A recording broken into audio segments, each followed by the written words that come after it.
Karyn Bryant for MMA H.E.A.T. I'm here with Daniel Cormier, undefeated fighter who is taking on Frank Mir at UFC on Fox 7. That undefeated thing, some people love having that. Some people kind of actually look forward to a first loss in a way that they can just get past it. But undefeated to you, what does that mean, and how does that affect your mindset? It means a lot. I mean, I want to be undefeated. You know, I want to be able to go into the cage every time knowing that when a guy has to beat me, he has to show me how to lose. You know, I don't really know how to lose yet in this sport, you know, so for a guy to beat me, he's going to have to teach me how to do that. I'm not ready to learn yet. Nice. Something so special about you is that you are young in this sport and you've already been so successful. Why do you think that is? Just my commitment to learning. You know, I have a great team at A.K.A., man, from all my teammates with experience. They've all taught me as much as they could. I've got a great training partner you may have heard of. His name's Cain Velasquez.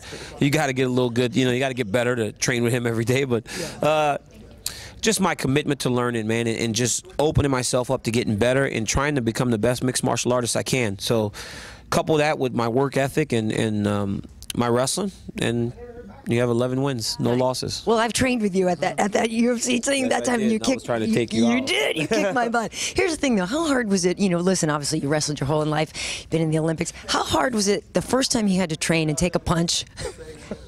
It was scary, man. Was it? Oh yeah. See, I was never afraid to get hit, and that was a problem because I didn't know how to not get hit. So I would continue to just go forward, trying to take people down, and they would just punch me and kick me. In the first 5 months of my career, I had a broken nose. Cain kicked me in the face.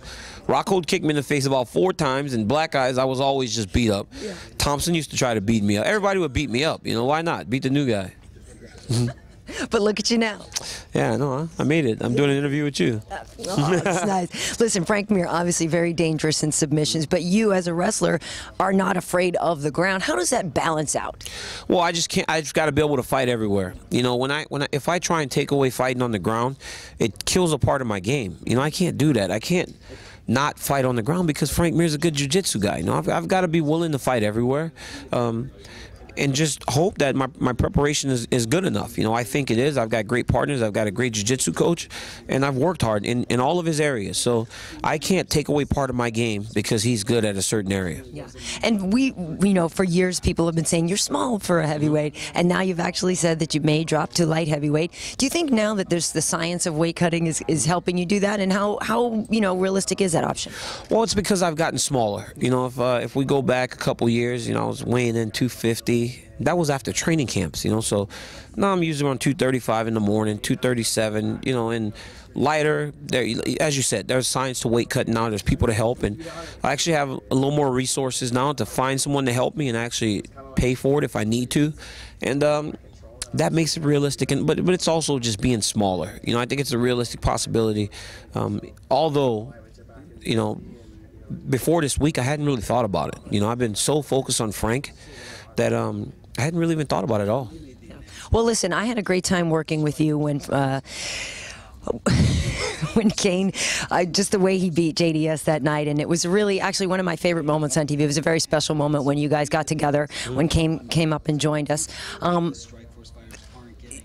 Your bond is really something incredible, isn't it? It's really strong. You know, I mean, you know, he's my friend, you know, teammate, and I'm his coach, you know, and it's just different. You know, we joke around. We train together every day. We do our cardio together. We wrestle together. We do our jiu-jitsu together. We do everything together, man. So I know that without Cain Velasquez, I wouldn't be here right now. And it's a great thing. You know, it's a great thing to have someone like that in your corner.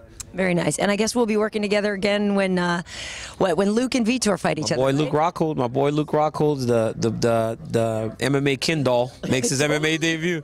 I got a line of girlfriends of mine that want to get his number. The MMA Ken doll. Let me tell you something, man. There's some good-looking guys between him and Josh Thomson in our gym. What the hell's going on, man? Don't know. Jeez. I got to get my girls over there to train, right? Yeah, I know, right? It's very nice. Well, thank you, Daniel. Good luck to you, and it's always a pleasure seeing you. Thanks, Karyn. I appreciate it.